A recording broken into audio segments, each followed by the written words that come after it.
आजकल के लारी किन के फेरा में जानी परी हो।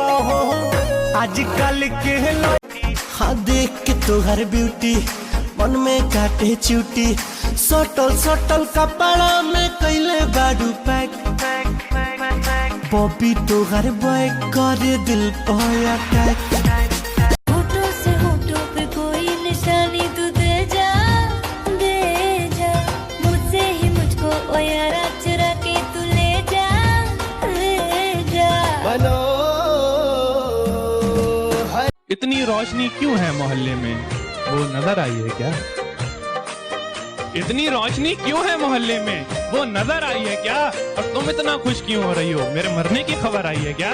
बोलिया तो बोले ले एकदम देहाती, सुन के गदा जाता छाती।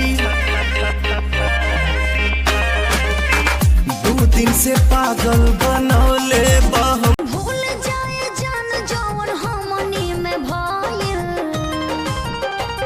कुंवारे बनी हम तोहर लइको हो गई, कुंवारे बनी हम तोहर लइको हो गई।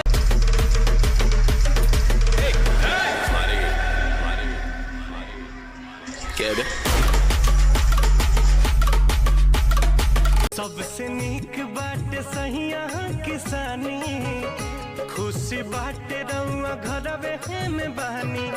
मारो कमैला के ए जी बहरा में